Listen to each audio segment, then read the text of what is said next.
Welcome to the Gay Buddhist Forum, where teachers from all schools of Buddhism offer their perspectives on the Dharma and its application in modern times, especially for LGBTQI audiences.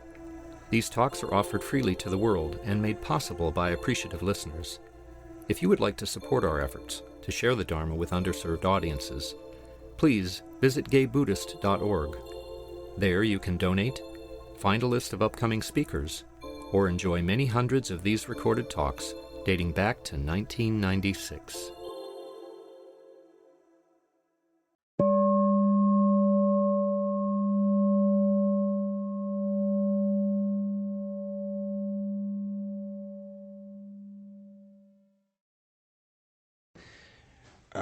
We are pleased to have Reverend Daigan Gaither join us today to be our speaker. We've heard from him a number of times. I'm going to read his bio, and then we'll turn it over to Daigan. He began his Buddhist practice in 1995 in the Vipassana tradition, and then began to study Zen in 2003. He received Lay Ordination in 2006, where he was given the name Daigan, or Great Vow, and received Priest Ordination in July 2011. Daigan speaks internationally on a variety of topics, particularly around gender, sexuality, social justice, and their intersections with the Dharma. He also sits or has sat on a number of boards and committees that serve community needs and furthers social justice causes.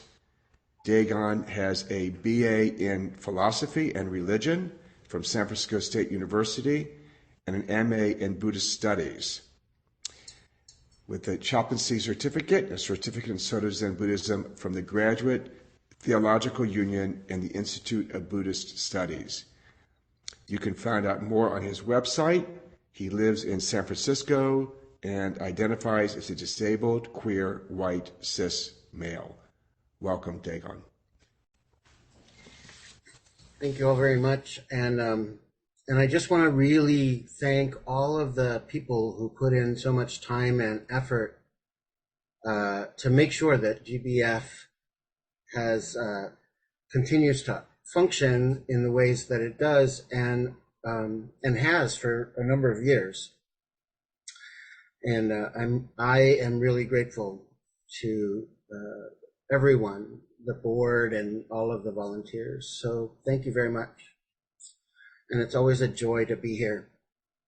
So as I was sort of thinking about the talk, for the last few months, I've been meeting with another group of clergy who, from a variety of traditions, and it was very interesting because in these conversations, one of the other people who happens to be Christian said to me, you know, what do you think about X, Y, or Z in your in Buddhist faith? And it was very interesting because my first response was, that doesn't sound right to my ear, this idea of Buddhist faith. Because I have always been of the opinion that what we do is we have Buddhist practice. But then I started to think about and sort of investigate, well, is there such a thing as Buddhist faith? Do we believe in anything, right? And it sort of set me up in this really interesting sort of thing. Now, I have probably heard over my lifetime thousands of Dharma talks and read hundreds of books, and but none of that really made a difference in my life, as much as sitting down, getting quiet, and asking myself questions. Is this really true? What happens when I do X, Y, or Z? Even my vows, right? Like when I ordain, we take 16 vows. 3 of them are the refuges, 3 of them are what's called the pure precepts, and then 10 that are called the grave precepts. And those, oftentimes, the 10 precepts are often the sort of 5 or 8 or 10 that one would take if they were going on an extended retreat. But even those, right? Like in some ways, when we think about them, they're not even commandments. They're not rules. They're not even suggestions. They're just sort of, these are things that I use to orient myself in the world in particular kinds of ways. It's not something that is commanded upon me. And when I break them, which I do all the time, because they're not really achievable, considering that one is to save all beings, I started, because they're not, like, a lot of people will call them vows, and I think that's a mistranslation. I think that they're not vows, they're precepts. And a disciple of the Buddha does not kill. As I begin to practice with what that means, it's not so much about not killing, because there are so many ways in which, no, I've never committed murder, but there are ways in which I've killed my own dreams, I've killed my own joy, I've killed other people's joy, I've killed other people's dreams, I've, killed flies and mosquitoes. And I remember shortly after I got ordained, I was sitting a retreat, and they had the windows open, and there was a mosquito that kept landing on me. And I really was struggling, because I was like, I took this vow not to kill, and there's this mosquito, and it's itching me, and I'm going crazy. And I went to my teacher, and he said, well, you can't really capture a mosquito, and you don't have to sit there and suffer. So what other options are there? And it was a really interesting thing, because he said that it's not about some rigid adherence to these precepts. It's about how do these precepts affect us in our life, and how do we live our life in such a way that it points us in a particular kind of direction.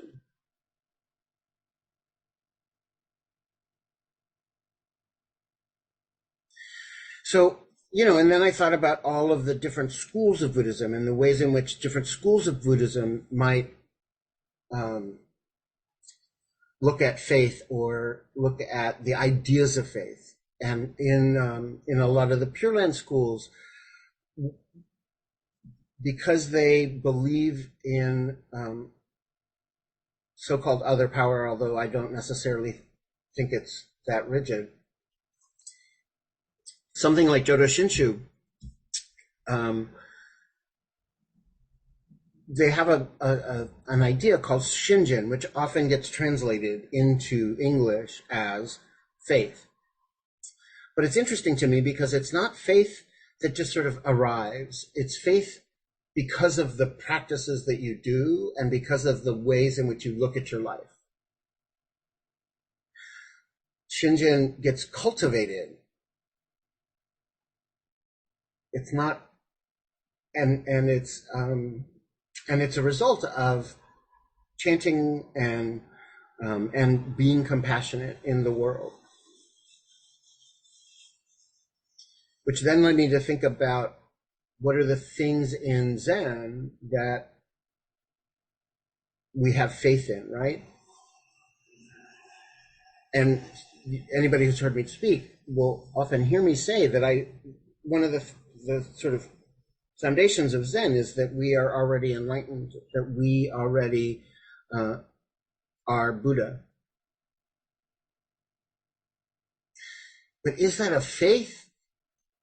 Or is that something that for me, it's something that I figured out because I sat down and I began to look at all of the places in my life where I had those moments of enlightenment, where I had those moments of liberation.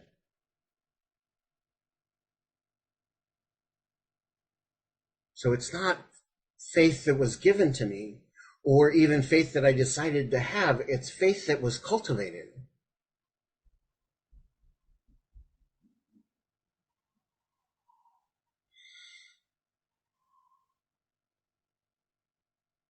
No matter how hard I try, I can't give anyone the belief in that experience. I can't give you the belief that we're all enlightened. Because it's not true simply because I say it's true. It's true in my life because it's based on my experience. It's based on looking at my life deeply and looking at the experiences of my life. And that's why we say you can't practice for anyone else. You can only practice for yourself.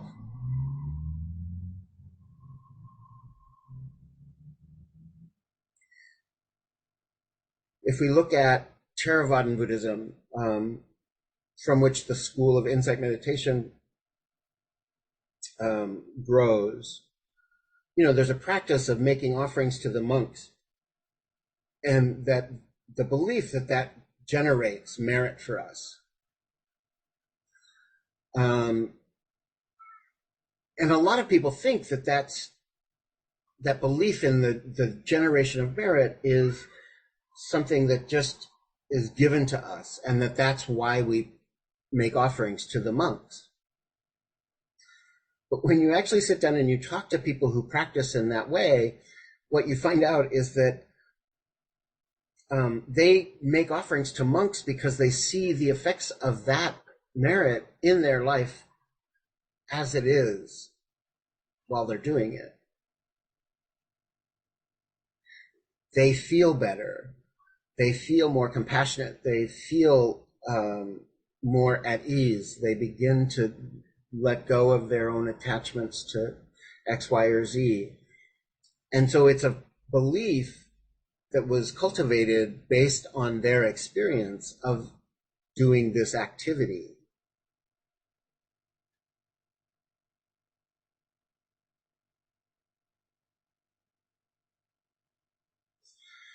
In Korean Zen, they often will cultivate what's called great doubt. And it's not sort of the doubt of like, oh, I doubt that's true, or, I doubt in the veracity of this person or whatever. This great doubt is to begin to question all of the things that we think of as true. So, Korean monks will often spend years just asking themselves, what am I doing? Who is doing this? Who am I? What am I? What's happening here? And years and years and years of every moment asking yourself that repeatedly begins to cultivate a doubt in the sort of epistemology and the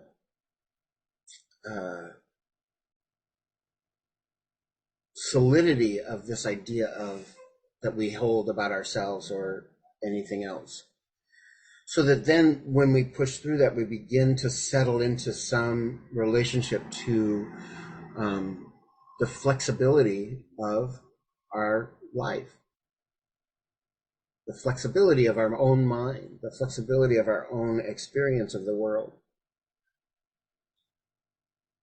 Even if we look back on what we know from the Buddhist teachings, from the Tripitaka or something, the Buddha never said, do this, or believe these things. Like he, taught about the Four Noble Truths. That was the first teaching. And even there, when you read the sutta that was written down about that, you find out that what he said is sit down and examine your life and see if this is true.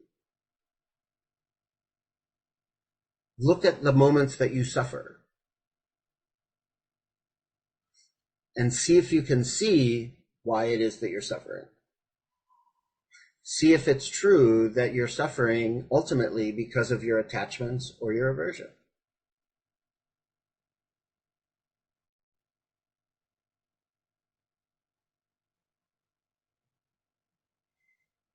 See if it's true that your life is riddled with moments of suffering.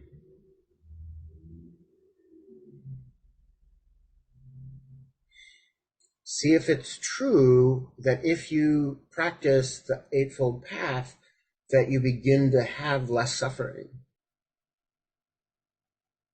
Does this bring around an end to suffering?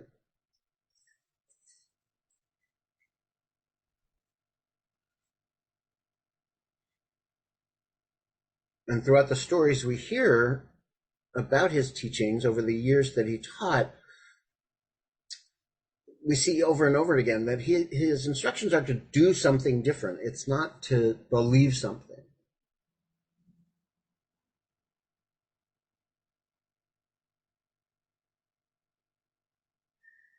And I think it's a really interesting, it says a lot about the difference of Buddhism in the world and the ways in which those of us who identify as Buddhists approach ideas of faith and belief.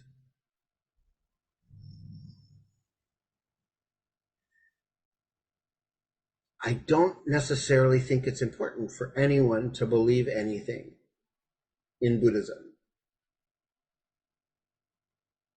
There are people who identify as Buddhists who don't believe the Buddha actually existed as a human being.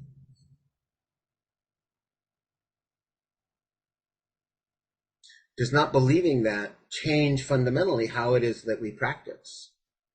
Not really. Or if they believe that the Buddha actually existed, they don't necessarily believe the hagiography, the story of the Buddha's birth, death, and life that has been passed on. They question the veracity of that. You know, in Zen, we have this long lineage of ancestors that are traceable back from me today all the way back to the Buddha. And there's a lot of questions about whether or not those people even existed, including Dogen, who is the founder of the school of Zen that I practice. Does that change fundamentally my practice? Not really.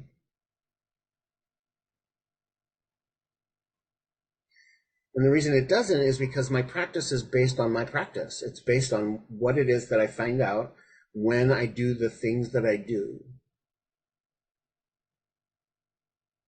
What I see when I sit down and I look at my life, when I sit down and I look at how I orient myself in the world according to these 16 precepts, what happens when I do X, Y, or Z? Does that move me closer to moments of liberation, or does that move me further away from moments of liberation?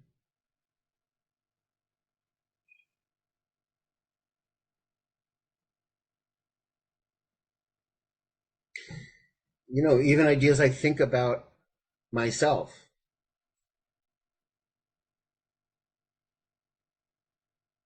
When I first started to practice, one of the questions I had was, if there's no self, then how can I be queer?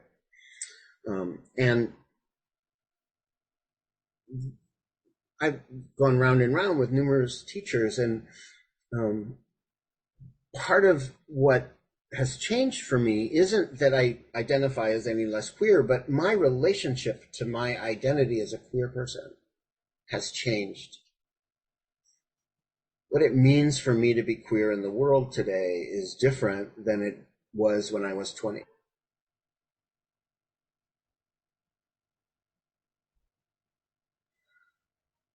And part of that's aging and living in a body that's not 20. But it's also just my understanding of the world and how the world works and our place in it as queer men.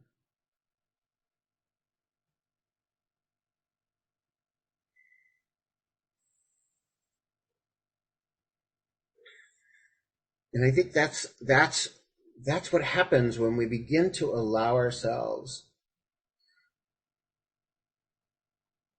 to not be so sure.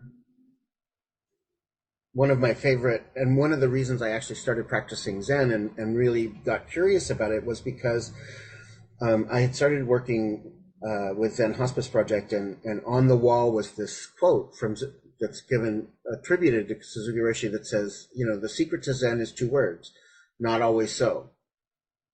And I thought that was hysterically funny, but I also thought it was really interesting. Like, what does it mean to live in a way that not always so is true?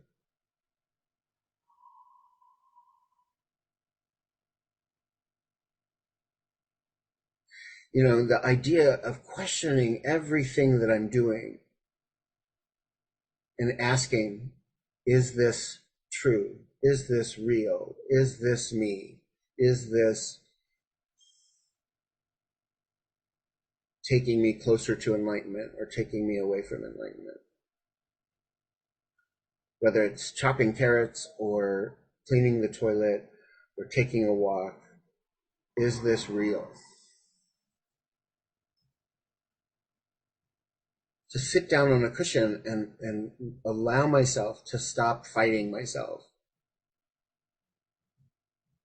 To sit down on a cushion and just allow the experience of me and to look into the nature of that experience, not the stories about that experience, but what's it like to be me in this moment?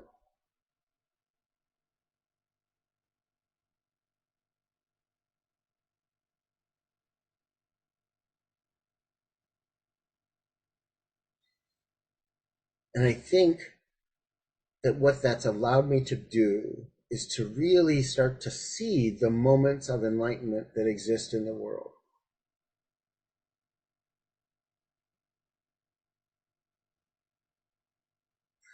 It's allowed me to see Buddha in not just myself, but also Buddha in everyone else around me. Because I see the moments of enlightenment in their life, including the people I don't necessarily always agree with or like, or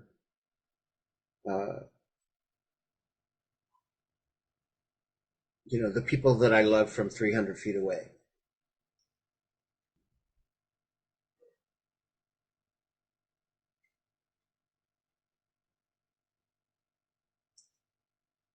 The more I look at the nature of the experience that I'm experiencing, the less attached I become to the story of that experience, the more real, the closer I get to the real experience of that experience.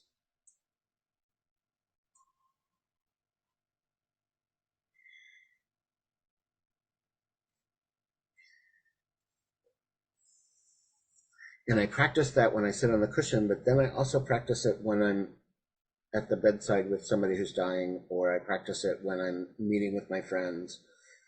Like just the conversation that sort of started this inquiry for me, when somebody said the words Buddhist faith and it just didn't ring right in my ears. And my first response wasn't, oh, that's not real or that's not true. It was like, oh, why does that not ring true for you? Why does that sound weird to your ear? And then to begin to investigate whether or not my ideas about that line up with the nature of that experience in the moment that it happened.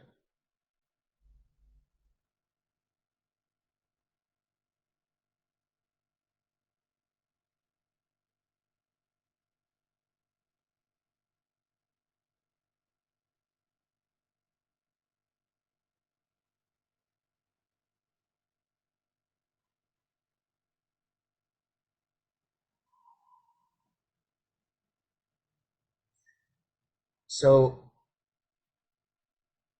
I would ask you, what do you think about what's your experience of belief in Buddhism, of faith in Buddhism?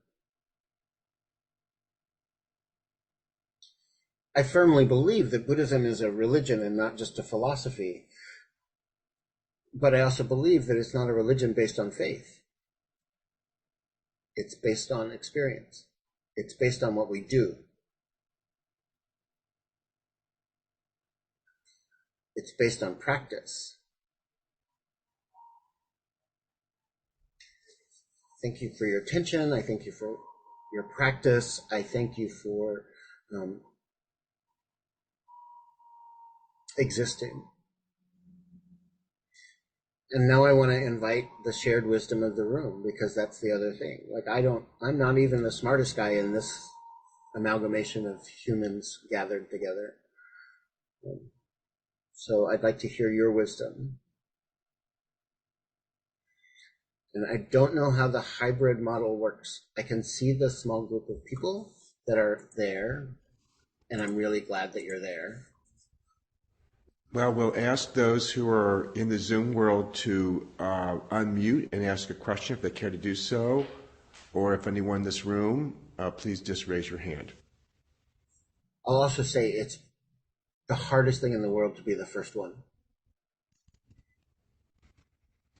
Not for me. I love you, Chris. I love you so much. I'll jump right in here. The idea of faith has bounced around a lot in the Western Vipassana world.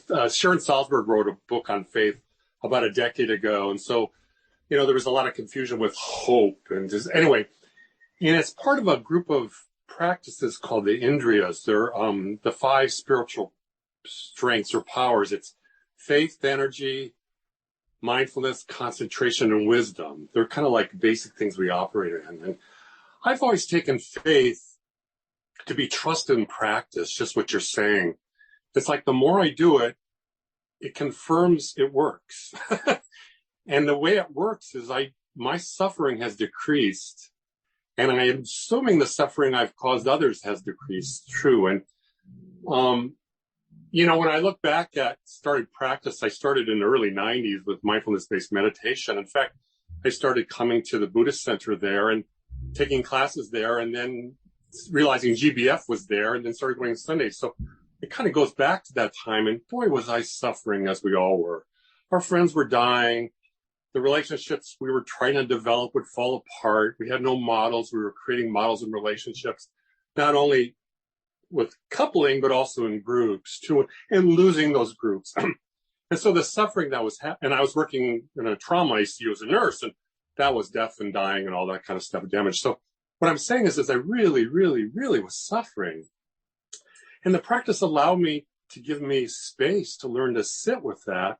When I first used to sit, I would churl and churn, and I was like a straitjacket in my mind. I could barely sit for 5 minutes sometimes, or 10 minutes. And sitting with this group on Sundays and starting to learn how to practice really developed a lot of trust. And within that trust, it was faith. It creates this faith. It's not a hope. It's a true honesty with what the practice has done for me and how I engage with others. And just added this thing about merit and offering out food to the monks. That's established in cultures where, there's a whole strong devotional group of Buddhists, and I don't really hang with that crowd. I'm kind of like in the philosophy kind of group, right? And yet there's a whole group that don't sit at all, and it's devotion. It's devotion to their elders and their family and to the communities and to the monks and the teachers who actually in those small communities they're their psychologists, they're their therapists. They help them to discover honesty and truth of their life. And I don't know what I'm talking about, but thanks. Thanks for talking about this. It's a big topic for all of us, I imagine. Thank you. I really appreciate that. And how much I love you and appreciate you. So.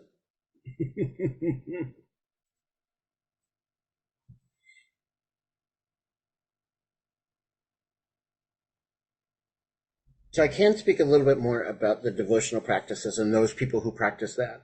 And I've actually read a lot around that. And one of my friends, when I was in seminary, actually did their entire dissertation on that, on devotional practices in Theravadan Buddhism. And basically what he said is they don't meditate, but the meditation is the practice of devotion, is this offering of support and medicine to the monks. And and then the seminary I went to was actually a Jodo Shinshu seminary, and so I spoke to tons of people who practiced Jodo Shinshu, and again,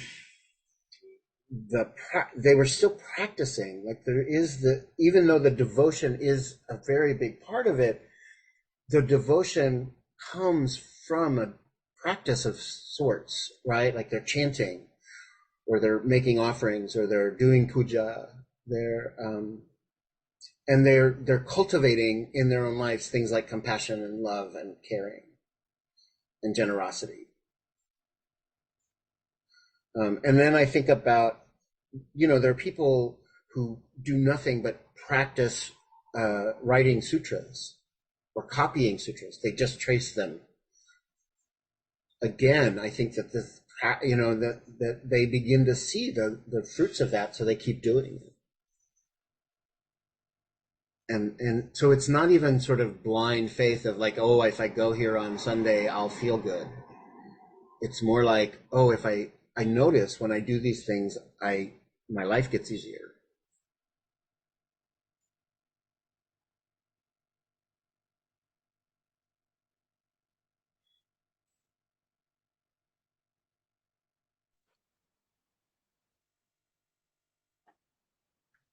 I'm just going to say something about devotion. Oh, go ahead, Bob. I didn't mean to jump, because I'll just start yakking away. Go for it, Bob.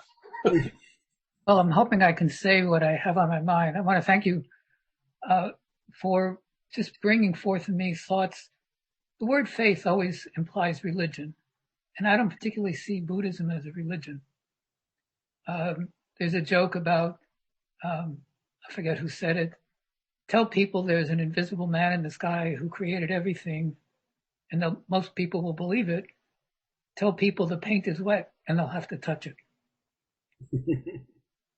And for me, Buddhism is a set of statements by many people over many years. And I have the opportunity to check them all out for myself. I can tell the paint that they've put down on paper and see how it relates to myself and experience the truth of that. So I don't see Buddhism as a faith like the joke describes. I've said it many times, I consider it basically a handbook for living. You read it, you check it out, and if it works for you, great. So thank you for today. Thank you.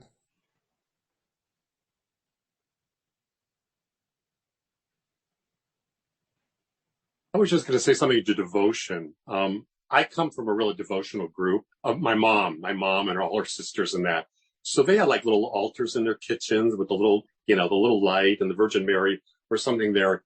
There was a power and intensity in those kitchens that is unlike, I'm glad I experienced this as a child, because I could see their devotion.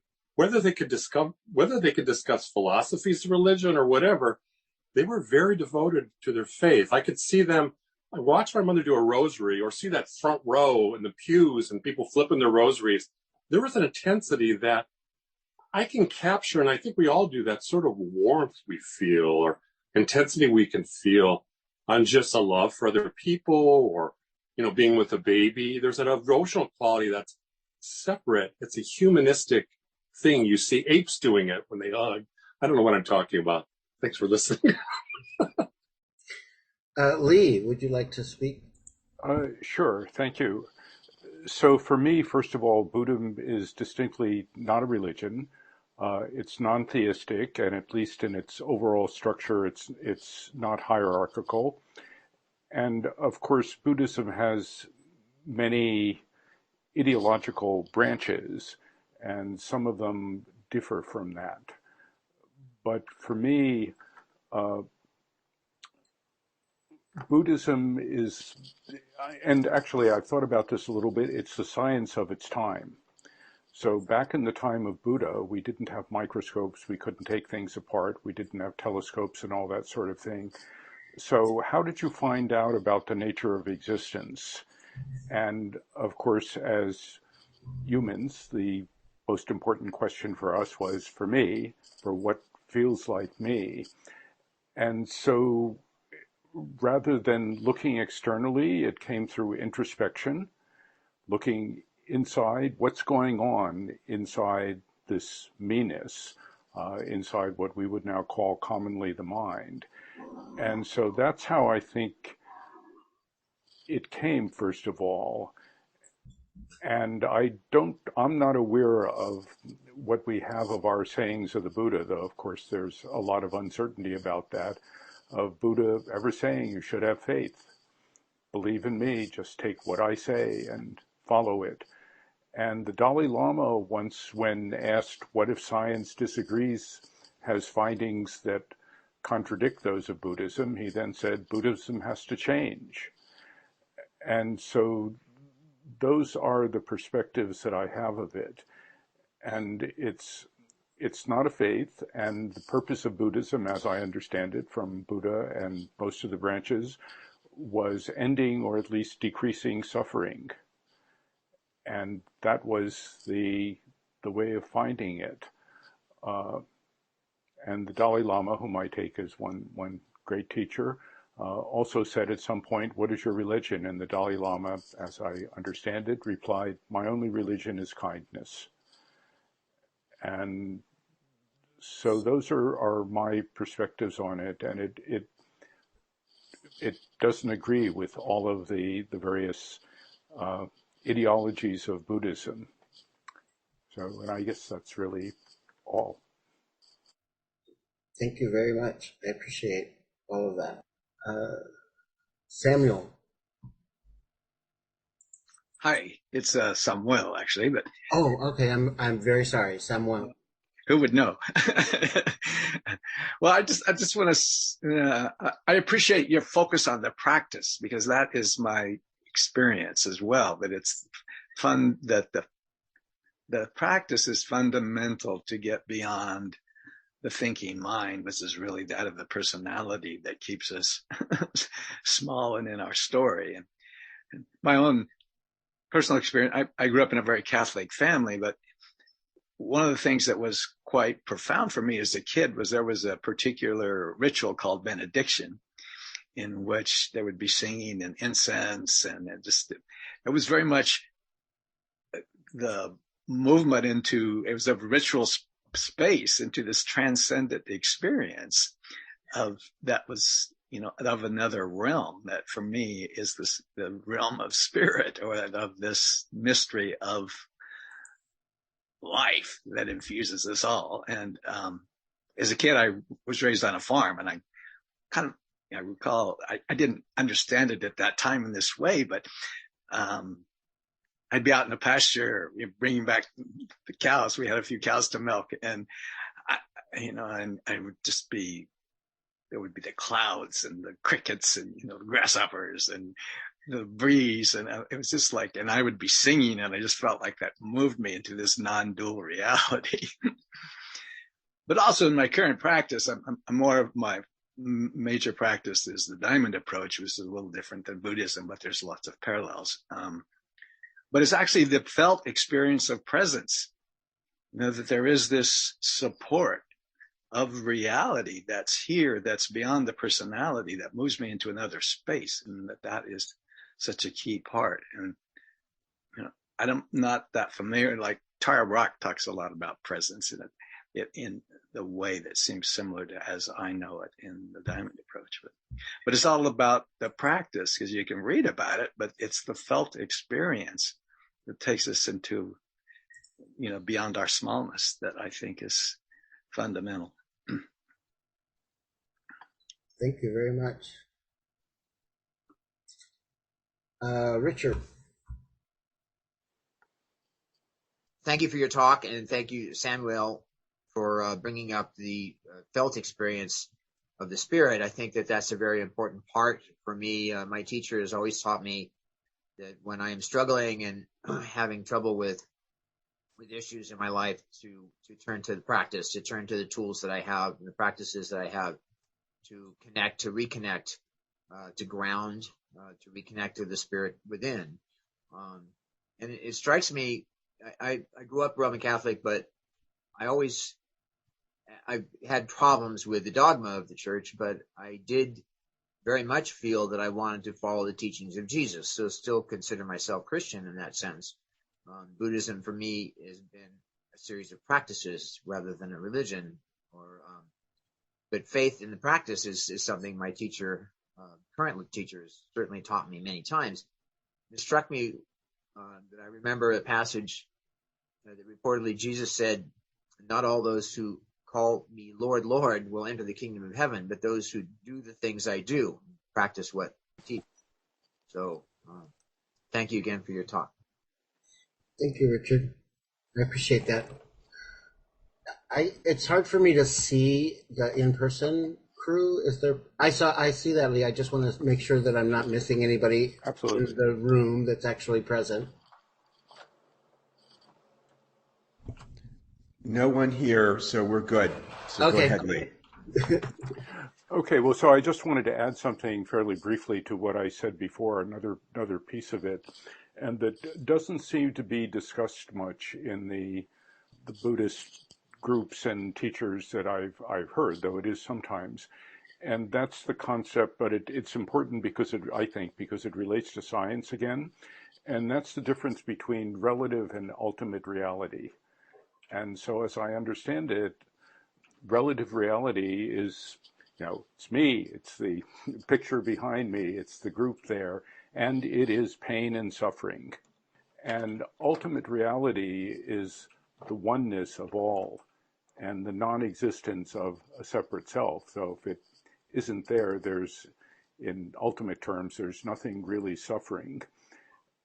And that is the perspective that I have, and I've read enough recently, though I'm by no means competent in it, in modern physics and modern astrophysics, to know that that's very consistent with the views 2,500 years later that the other approach to science has also generally arrived at, that it's all one ultimate connection, even including, as I understand it, which isn't very clear, time.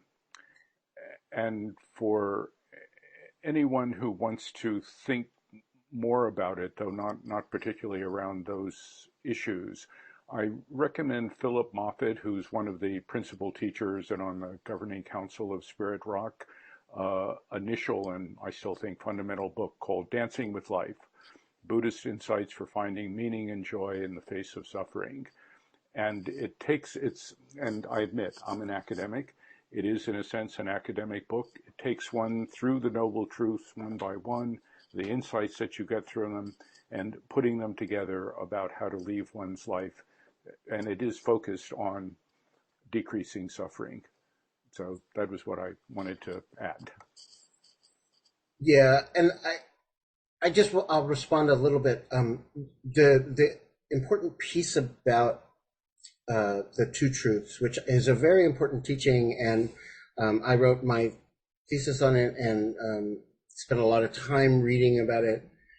And the important piece that often gets overlooked is that they arise simultaneously, that they both exist together, and neither one is bigger or more important than the other, because if we focus only on the ultimate, we lose, we're going to be led astray. And if we only focus on the relative, we're going to be led astray. And so it's very important when we're looking at these things to really understand that they are, and Nagarjuna doesn't even say it's the two sides of one coin. They arise simultaneously. So, Tom, I see your hand.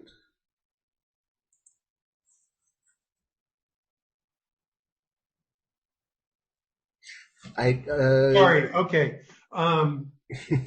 So, just real quick, belief and faith. That when you said faith, I thought, well, that involves beliefs, and I think beliefs are important. I think it's important to know what beliefs you have, know what you believe in, and and I think meditating can help you figure that out. Like my sister belongs to AA, and so she believes in addiction. You know, she believes in the reality of addiction. And I find that I don't, that it's not a real thing for me. I feel like I don't feel like I'm forced. Anyway, I don't believe in addiction. She does. And I think there's a lot of things in our lives that we do believe in and sometimes we don't. But all I really want to say is that meditation helps me figure out what I'm believing and what I'm not believing. And that's it. That's all I have to say. Absolutely, 100%. Thank you very much for that. I really appreciate that a lot. Anyone in the in-person area? No one here has raised their hand, and I think we have time for another comment or question. Great. Chris? I really grok with the mind training aspect of Buddhism and the philosophical. It's been what really has brought me to it and understand it, and the sciences behind it and all that's being discovered now with neuroscientists that meditate and stuff. And yet, Buddhism across the world, I think only like 15 to 18% of Buddhists meditate, and a large percentage are devotional. I mean, you look and they've got their gods and goddesses and realms, and who am I to say that that's not a religion to them? It is their religion. It's their culture and their life.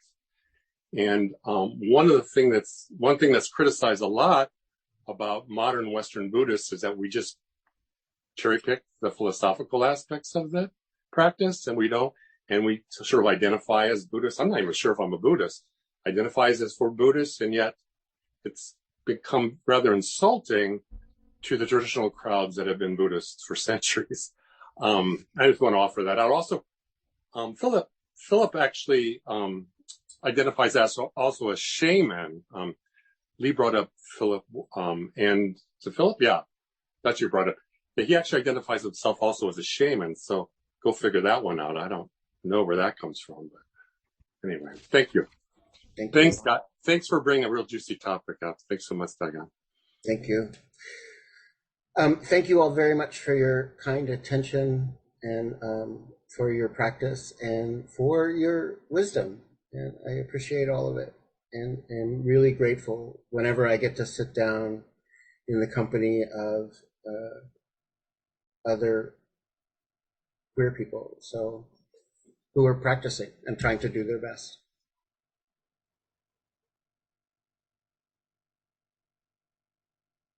Thank you, Daigan.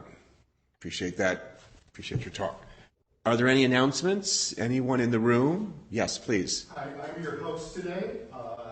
There's hot water for tea. When you finish with your cups, you can put them in the sink, and I'll take care of that. Stefan made a homemade coffee cake, so enjoy that. I'll be coming around the Dharma Bowl.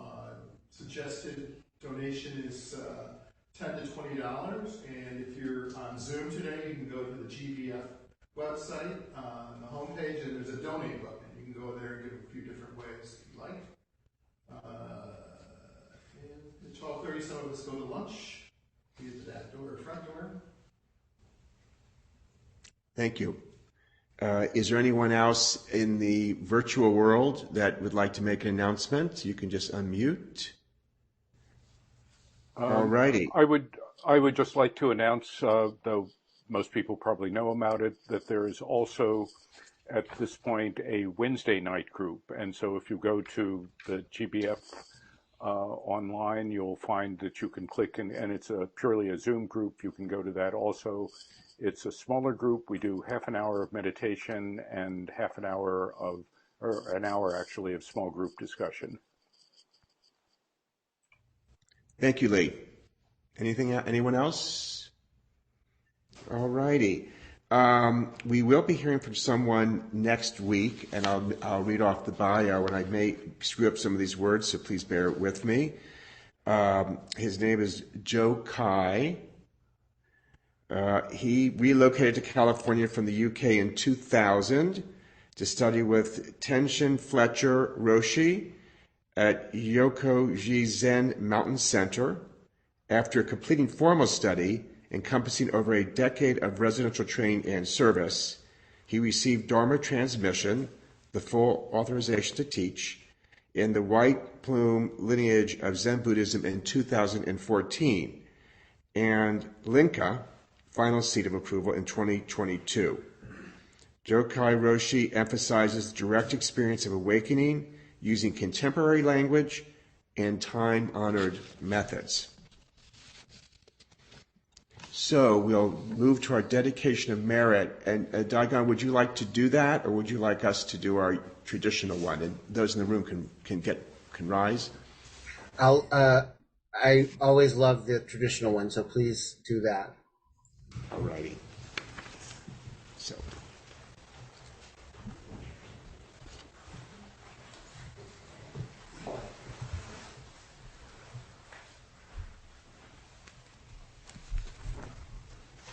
All right.